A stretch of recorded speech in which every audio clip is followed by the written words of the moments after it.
tuminna ngahakta layo. Bermuda Triangle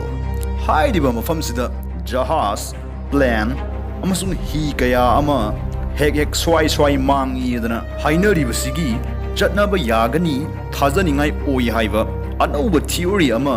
scientist singna puthoraktuna angakpa mafamsigi athuppa aronbasing safong ledana ninbu ngangnaribasibu nangbu tarabra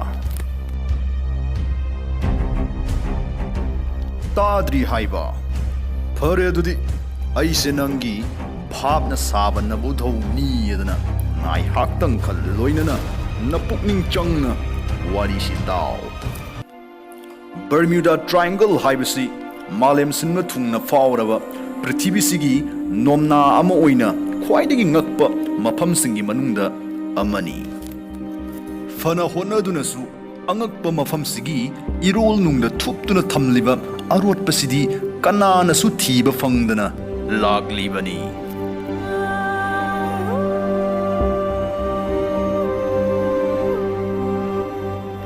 Triangle amagi mong manba mafamsi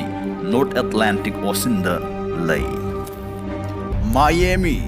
Puerto Rico, amasung Bermuda hairiba mafam ahumsi bhapna sagatpa lay ahumna samjinnahanba matamda triangle ama manba maramna mafamsigi mingthonbadasu triangle haiba wahaisi yumnakum haplibani.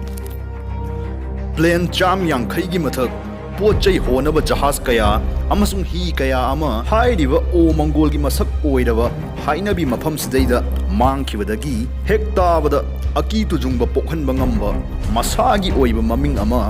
naijarakkhibani. Jairaksida masidagi chahi ahum longi mamangda Bermuda Triangle da masing maswan naiba mawongda jahaz plane sing manglibasigi paukhong phong ledana wawa launa khibasu leiri. Thongmai amadi chukhatlani khanna thadorakpa makhoigi warol si tadringai Bermuda Triangle gi wari si taningdre mallaba thaina gi wari ni idana khanbiraba adom soidana langani. Maramdi chawkhatle hairiba ngasigi technology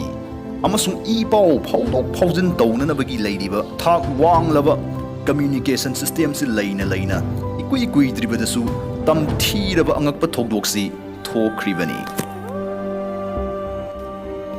Ikui dribada thokiba thokdoksina haukiba chahi kunthra sidaida thokiba thokdoksingdudagi fau tamthibasi helibani.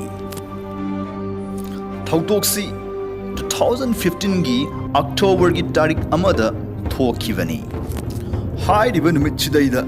SSL Faro kowa pochai puthok pusin taunanaba achauba jahaz ama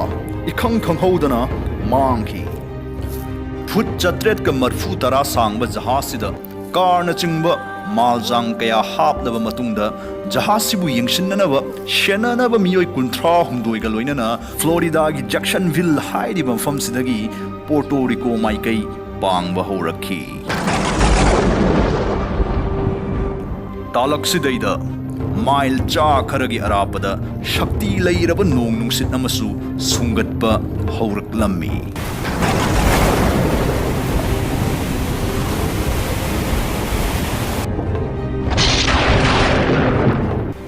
Ikui dana tamthiraba nong nungsitsi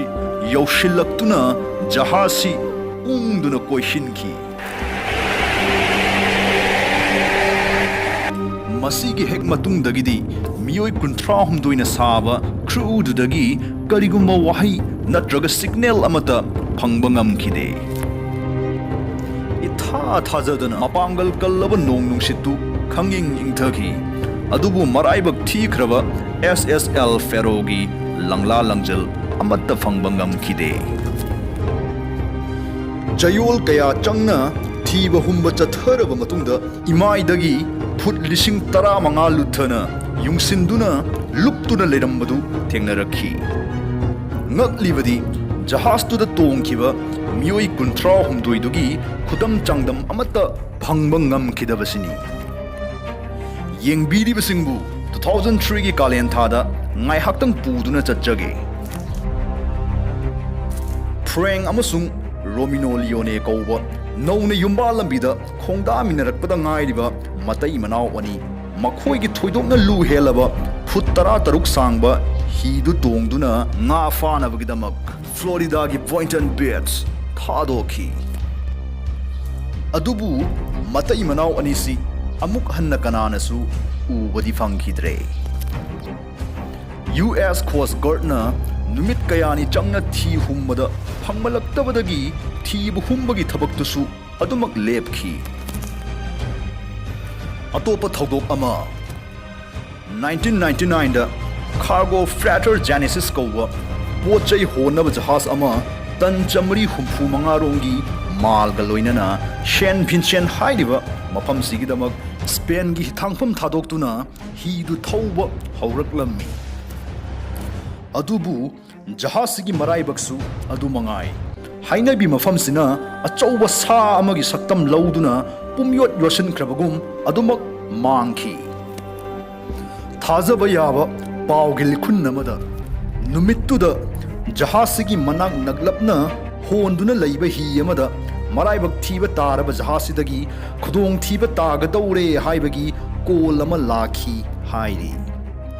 Golduda. Makoi Jahaski bills pump high parts yadre haina Kanghalaki. Pausik Piramaga, Makata ba e pau amata paunaba, Ngam Kidavani Heidi. Bills pump, Haibasi, Jahaski Makai Tangtangba, Quaidagi Pakpa Pambaki Saruktuda, Tungsilakba, Paishilak Pacing Lautokpada, Jing Tokpada Seasonaba, Pamakalamani. Hainabi Mafam Sigi, Jita Haningdaba, Togo Amatanga Tamjaramge. English Amaga Zamapan Marfugi, October Gitari Kun Marini. Put Chonga Yankaini Toishamba, SS Poit Kawa, Cargo Jahas Ama, Mahi Marong Marusing Puduna, Jahas Yangsinava, Shenanaba, crew member Mioi, Kuntra Mariga Loinana, Philadelphia Tadoktuna, Egypt Maikai, Panglak Lammi.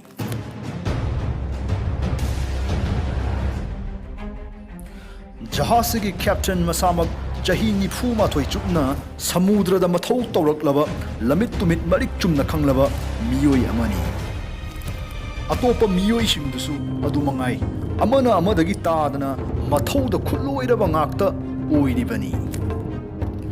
Jahas Tuna, Makoigi Aruiba Kongcha Tugidamak, Hitangpam Tadokrava, no Magi Matunda, Mata Amo Oinatam Tirava no Nusit. Put Kuntra Itak Ipom, Amasung Sapu Galava Nungsna, Atlantiki, Awang Maikaida, Naitek Bahorak Nami. Pana Akankal Lamaksu, Maril Tem Kravahai Badu Oiramale, SS Point, Mapam Kangdana, Atumak Manki. Aircraft, Mapal Yauna. 400,000 square miles Sintuna Numitarani Rom Paksana Tibu Humbagi Tabak Jataki Adubu Karigumba Amata Pangbadingam Kide Tabi Kribasing Sinatava Atopa Toto Kayamasu Hainabi Mafam Siga Mari Lainana Tok Kravani Mafam Sida Tok Liva Angakpa Gotona Singsi Kari Karamba Angakpa Pangal Saktina Tokhaliba Zatno Haibasi, Wali Tawasingi Koknunda, Hangduna the Laklava, Wahangni. Scientists in the Fongdorak Badagi, Mioi Ayambana Kangarava, Tazaba Yababu Oiro, Yadababu Oiro, Ariba Theories Duhana, Kanghanjage, Masigi Matungdamu, Quaidagi Inau Nova, Pong Pong Sariva, Angak Pasigi Maikun, Taseng Namaki, Hangdok Lagani, Hajan River, special theory do Omuk, Kudol Tamjage. Ahan Bada, methane gas. Researcher Karana, Mafams the plan, Amasung Jahasing Hegek Mangli Basigi Maramsi, methane gas Nani Haina, Tajai. Ocean floor. Haidi Mahasagar Sigi, Laikagi Mafam Karada, methane gas, Paksana Tungduna Lai Haibasimadi, Saki Lairaba Wafamni. Methane gas, Laikadagi Paitoraktuna, Ising the Tosin Tinsilak Pasina Maram Oiduna, Ising si Sagat Halagi, loinana isingi masagi leijariba kungba nangbagi changsi hanthahalakuna kongol kahalai kongol karaba kungbagi chang hantharaba isingsina jahas natraga hi isingda tauduna laihanbada changba darkar oiba sakti natraga buoyancy du chalaiba ngamlaktabadagi nungdum amagum lupthakhiba oigani hairi plane singi oinadi masigi mai hogallaba gasna nungsitta tinsinduna khudong thiningai oiba nungsitki leirol matek ama semduna plane singbu mai chakhanba pokhai hanba oigani hairi anisuba theory wormholes masimadi science fiction pamjaba singna ngaujaba theory ni asambida wormhole haibasi space time gi asamba lambi shortcut amani wormhole ama fauduna chatlagadi aikoisi milky way nataba atopa galaxy amada natraga dinosaur sing khundaringai ariba matamgi prithvi du da faudorakpa yai haiba albert einstein gi theory lairibani hojikmaki oina wormhole haibasi taseng namak leiramgani haibasi praman piba ngamdramaksu bermuda triangle gi thodok singsi wormhole ga mari leinai haina miyoi kharana thaja naribasidagi kanana su thingba ngamdana lagli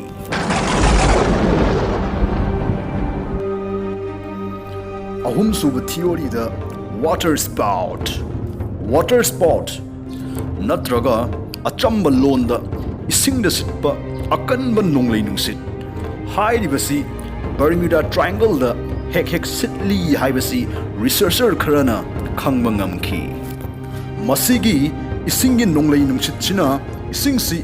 imaidagi phut fana wangna chingshinduna chupshinduna landa sinbadagi swai mangbagi thodok singsi thokpani adana theory sina haidi mari suba theory masidana sumna haidi madudi bermuda triangle sigi manung sidaida aikhoigi graha sigi electromagnetic ki oiba sakti natraga force yauraba ahoba makhul ama leiba maramna chana na ngaklaba thodok singsi thoklibani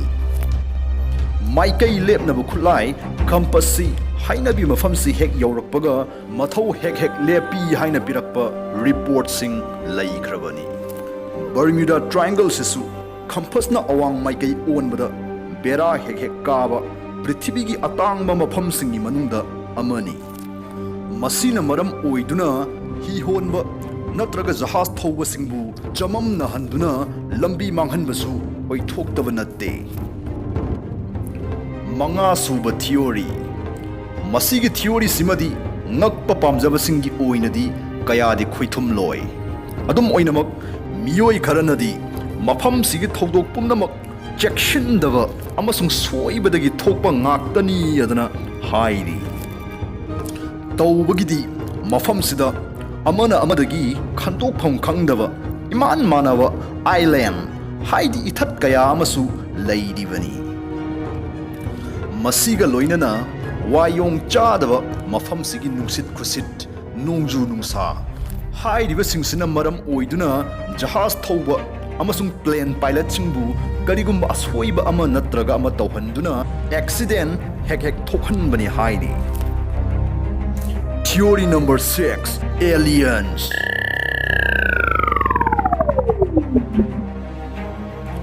prithvi gi nattava atopa graha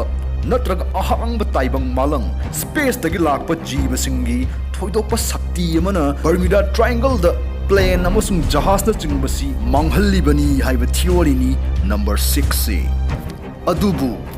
karigidamak makhoin atopa mafam khandaduna bermuda triangle haiba akaknaba mafam sikha khallibano haiba simadi achauba wahang ama oiduna laklibani theory taruk maksi loinamak tabada nungai khangjinbada kanaba oi adubu makhoi taruk simak chumle thajaba yare haina ngasi phawda praman pi khibadi amatta leitri ꯅꯥꯀꯜ ꯑꯃꯔꯣꯝꯗꯅ ꯁꯥꯏꯟꯇꯤꯁꯁꯤꯡꯅ ꯊꯤꯖꯤꯟꯕꯗꯒꯤ ꯃꯐꯝꯁꯤꯒꯤ ꯃꯇꯥꯡꯗ ꯀꯔꯤꯒꯨꯝꯕ ꯈꯔ ꯈꯪꯕ ꯉꯝꯂꯦ꯫ ꯈꯪꯂꯤꯕꯁꯤꯅ ꯁꯣ ꯑꯣꯏꯅ ꯍꯥꯡꯗꯨꯅ ꯕꯔꯃ꯭ꯌꯨꯗꯥ triangle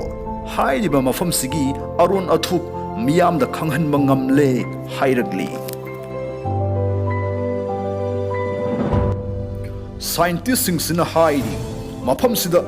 ꯑꯀꯤ ꯇꯨꯖꯨꯡꯕ ꯑꯉꯛꯄ ꯊꯧꯗꯣꯛ ꯀꯌꯥ ꯊꯣꯛꯍꯜꯂꯤꯕ ꯍꯤꯡꯁꯥ ꯇꯧꯔꯤꯕꯁꯤ ꯇꯥꯏꯕꯪꯗ ꯂꯩꯕ ꯑꯣꯏꯊꯣꯛꯇꯦ꯫ ꯑꯔꯤꯕ ꯄꯨꯔꯥꯟꯒꯤ ꯋꯥꯔꯤꯗꯇ ꯌꯥꯎꯕꯅꯤ ꯊꯥꯖꯅꯕ ꯔꯣꯛ ꯋꯦꯕꯁ ꯍꯥꯏꯅ ꯈꯪꯅꯕ ꯇꯝꯊꯤꯅ ꯖꯨꯔꯤ ꯊꯤꯔꯕ ꯏꯊꯛ ꯃꯈꯜꯁꯤꯅ ꯊꯣꯛꯍꯟꯕꯅꯤ ꯍꯥꯏꯔꯤ꯫ 1995 ꯐꯥꯎꯕꯁꯤ ꯁꯥꯏꯟꯇꯤꯁꯁꯤꯡꯅ ꯔꯣꯛ ꯋꯦꯕꯁꯤ ꯇꯁꯦꯡꯅꯃꯛ ꯂꯩ ꯍꯥꯏꯕ ꯋꯥꯐꯝꯁꯤ ꯍꯤꯛꯇꯣꯛꯇꯨꯅꯇ ꯂꯥꯛꯄꯅꯤ꯫ ꯑꯗꯨꯕꯨ ꯍꯥꯏꯔꯤꯕ ꯆꯍꯤꯁꯤꯗ ꯑꯍꯥꯟꯕ ꯑꯣꯏꯅ ꯐꯨꯠ 64 ꯋꯥꯡꯕ ꯄꯥꯛ ꯆꯥꯎꯔꯕ ꯏꯊꯛ ꯑꯃ ꯀꯥꯈꯠꯂꯛꯄꯗꯨ ꯁꯦꯇꯦꯂꯥꯏꯠꯀꯤ ꯃꯇꯦꯡꯗꯒꯤ ꯎꯕ ꯐꯪꯈꯤ꯫ ꯗ꯭ꯔꯣꯐꯅꯔ ꯋꯦꯕ ꯍꯥꯏꯅ ꯃꯤꯡꯊꯣꯟꯖꯔꯒꯁꯨ ꯃꯁꯤꯅ ꯄ꯭ꯔꯃꯥꯟ ꯂꯩꯔꯕ ꯑꯍꯥꯟꯕ ꯔꯣꯛ ꯋꯦꯕ ꯑꯣꯏꯗꯨꯅ ꯁꯥꯏꯟꯇꯤꯁꯁꯤꯡꯒꯤ ꯃꯤꯠꯃꯥꯡꯗꯒꯤ ꯑꯃꯨꯕ ꯐꯤꯖꯪ ꯑꯃ ꯍꯥꯏꯗꯣꯛꯈꯤꯕꯅꯤ꯫ ꯔꯣꯛ ꯋꯦꯕꯁꯤꯡꯁꯤ ꯁꯥꯊꯤꯅ ꯑꯀꯤꯕꯒꯤ ꯃꯁꯛ ꯑꯣꯏꯔꯕ ꯏꯁꯤꯡꯅ ꯁꯥꯕ ꯑꯆꯧꯕ ꯐꯛꯂꯥꯡꯅꯤ ꯍꯥꯏꯔꯁꯨ ꯌꯥꯏ꯫ ꯑꯗꯣꯝꯅ ꯀꯩꯗꯧꯅꯨꯡꯗ ꯔꯣꯛ ꯋꯦꯕꯁꯤꯡꯒ ꯁꯛꯈꯪ ꯃꯥꯏꯈꯪꯅꯕꯁꯨ ꯄꯥꯝꯂꯣꯏ, ꯃꯔꯝꯗꯤ ꯑꯗꯣꯝꯅꯁꯨ ꯍꯦꯟꯅ ꯈꯪꯂꯕꯗꯨꯅꯤ꯫ ꯔꯣꯛ ꯋꯦꯕꯁꯤꯡꯁꯤ ꯁ꯭ꯀ꯭ꯋꯦꯔ ꯐꯤꯠ ꯑꯃꯗ ꯃꯦꯇ꯭ꯔꯤꯛ ꯇꯟ 9ꯂꯣꯝꯒꯤ ꯁꯥꯐꯨ ꯄꯨꯊꯣꯛꯄ ꯐꯥꯎ ꯉꯝꯃꯤ꯫ ꯅꯥꯀꯜ ꯑꯃꯔꯣꯝꯗꯅ ꯆꯥꯎꯔꯥꯛꯄ ꯐꯨꯠ 90ꯔꯣꯝ ꯋꯥꯡꯕ ꯏꯊꯛ ꯑꯃꯒꯤ ꯁꯥꯐꯨꯁꯤꯅ ꯁꯨꯞꯅꯒꯤ ꯁ꯭ꯀ꯭ꯋꯦꯔ ꯐꯤꯠ ꯑꯃꯗ ꯃꯦꯇ꯭ꯔꯤꯛ ꯇꯟ 0.5 ꯂꯣꯝꯇꯃꯛꯅꯤ꯫ ꯁꯥꯊꯤꯅ ꯈꯦꯠꯅꯈ꯭ꯔꯕ ꯍꯥꯏꯕꯗꯨꯅꯤ꯫ ꯁꯥꯏꯟꯇꯤꯁꯁꯤꯡꯅ ꯍꯤꯛꯇꯣꯛꯇꯨꯅ ꯂꯥꯛꯂꯝꯗ꯭ꯔꯕꯗꯤ ꯔꯣꯛ ꯋꯦꯕꯁ ꯍꯥꯏꯕꯁꯤ ꯃꯌꯥꯝꯅ ꯏꯈꯪ ꯈꯪꯅꯔꯕ ꯏꯇꯥ ꯇꯥꯅꯔꯕ ꯍꯤꯔꯝ ꯑꯃ ꯑꯣꯏꯔꯝꯕꯁꯨ ꯌꯥꯕꯅꯤ꯫ ꯋꯨꯜꯐꯒꯦꯡ ꯔꯣꯖꯦꯟꯊꯜ ꯍꯥꯏꯕ ꯖꯔꯃꯟ ꯁꯥꯏꯟꯇꯤꯁꯁꯤꯅ ꯔꯦꯗꯥꯔ ꯁꯦꯇꯦꯂꯥꯏꯠ ꯑꯃ ꯁꯤꯖꯤꯟꯅꯗꯨꯅ ꯌꯨꯔꯣꯄꯤꯌꯟ ꯁ꯭ꯄꯦꯁ ꯑꯦꯖꯦꯟꯁꯤꯅ ꯔꯣꯛ ꯋꯦꯕꯁꯤꯡꯒꯤ ꯃꯇꯥꯡꯗ ꯊꯤꯖꯤꯟ ꯍꯨꯝꯖꯤꯟꯕꯗ ꯇꯦꯡꯕꯥꯡꯈꯤ꯫ ꯑꯄꯤꯕ ꯃꯤꯠꯀꯨꯞ ꯑꯃ ꯍꯦꯛꯇꯗ ꯃꯍꯥꯁꯥꯒꯔꯁꯤꯡꯁꯤꯒꯤ ꯃꯐꯝ ꯑꯃ ꯅꯠꯇ꯭ꯔꯒ ꯑꯃꯗ ꯑꯁꯤꯒꯨꯝꯕ ꯍꯤꯡꯁꯥꯕꯁꯤ 10ꯃꯨꯛꯇꯤ ꯀꯣꯏꯆꯠ ꯆꯠꯇꯨꯅ ꯂꯩ ꯍꯥꯏꯕꯁꯤ ꯁꯥꯏꯟꯇꯤꯁꯅ ꯐꯣꯡꯗꯣꯛꯈꯤꯕ ꯋꯥꯐꯝ ꯑꯃꯅꯤ꯫ ꯔꯣꯛ ꯋꯦꯕꯁꯤꯡꯁꯤ ꯁꯨꯅꯥꯃꯤꯗꯒꯤ ꯃꯄꯨꯡ ꯐꯥꯅ ꯇꯣꯞꯄꯤ꯫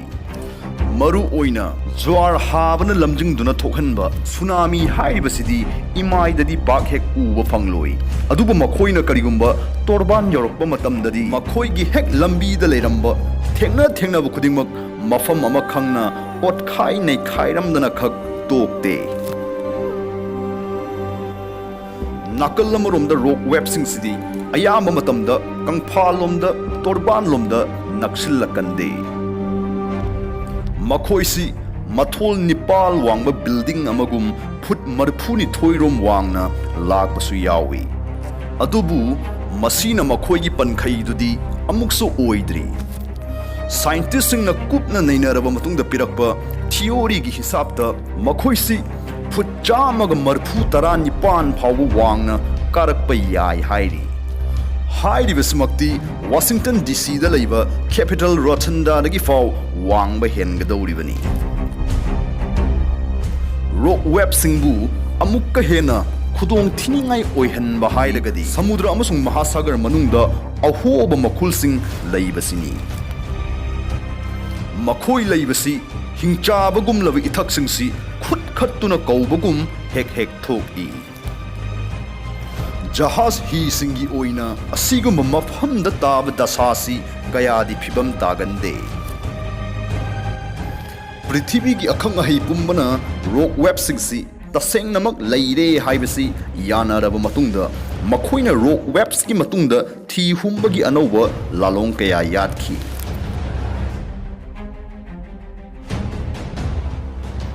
ꯃꯈꯣꯏꯅ ꯀꯨꯞꯅ ꯊꯤꯖꯤꯟꯕꯗꯒꯤ ꯅꯣꯡꯄꯣꯛ ꯊꯪꯕ ꯌꯨꯅꯥꯏꯇꯦꯗ ꯁ꯭ꯇꯦꯠꯁ ꯂꯣꯝꯗꯒꯤ ꯕꯔꯃ꯭ꯌꯨꯗꯥ ꯇ꯭ꯔꯥꯏꯑꯦꯡꯒꯜ ꯂꯣꯝ ꯇꯝꯅ ꯒꯜꯐ ꯁ꯭ꯇ꯭ꯔꯤꯝꯅ ꯆꯦꯟꯊꯔꯤꯕ ꯖꯒꯥꯁꯤꯗꯩꯗ ꯔꯣꯛ ꯋꯦꯕꯁꯤꯡꯁꯤ ꯅꯝꯅ ꯊꯣꯛꯀꯜꯂꯤ ꯀꯥꯔꯛꯀꯜꯂꯤ ꯍꯥꯏꯕꯁꯤꯃꯁꯨ ꯈꯪꯕ ꯉꯝꯈꯤ꯫ ꯃꯦꯛꯁꯤꯀꯣꯒꯤ ꯎꯄꯁꯥꯒꯔꯗꯒꯤ ꯆꯦꯟꯊꯣꯔꯛꯄ ꯑꯁꯥꯕ ꯏꯆꯦꯜꯗꯨꯕꯨ ꯒꯜꯐ ꯁ꯭ꯇ꯭ꯔꯤꯝ ꯍꯥꯏꯅ ꯈꯪꯅꯩ꯫ ꯃꯍꯥꯁꯥꯒꯔꯁꯤꯗꯩꯗ rock websingsi kadaidagi kamdaunano khanghodana phuk hekta phaugalakani adugani marble gi Thanos haiba mifattadugi saktam hek langlibasi thangai sengna hairagadi apik pa ithak mayam ama khomjin tasinduna achouba ithak mapi ama semduna akoibada leiba ising amasung energy chupsin chingsilaba matungda rock websingsi mitkap thokhalakpani amaga perpendicular oina lakpa ithak mapaising thengainabadasu rock websingse hek thorak i karak i asigumba rock websing mitkap thokhalakpa yaba phivam natraga masangsi hainabi mafam Bermuda Triangle haiba mafam sidaida pumnamak lay awang amasung kha maikaidagi lakpa nongsit thengainabada phutcha marom wangba ithaksing karakpa researchersingna onduna fau record tawkhravani nakal amaromdana rock websingsi atenba mitkup kharagi manungda thuna yangna phut phaugalakpasida jahasingna khudong thiba tara fau tare haibagi ingit distress signal pirakpa ayama matamda nanghodaba oigani hairi supnatangi ngasi fauba nakhai sengdana leiriba wafam hairagadi rock websi tasengna leire haiba wafam sida malemgi scientist singna amatta oina yanaramaksu nongthakta paiba plane sing mangbaga rock web singa mari leina hanbadi ngamdri adubu taha khiroisi maramdi hausik yam kupsinbi makhalgi khuthi amada thop sijinnaba haugrabani loisilakpasida haijaningbadi aikhoi miyoibagi brain si hiram ama khaktangda chalainaba irai laina hekta khinjilakpa kayat amadi natte isagi phamungda hiptuna leirafau adomsu wakhalon amatang oirasu puthokpiduna Bermuda Triangle gi matangda thi humbasida yausinba yade haiganu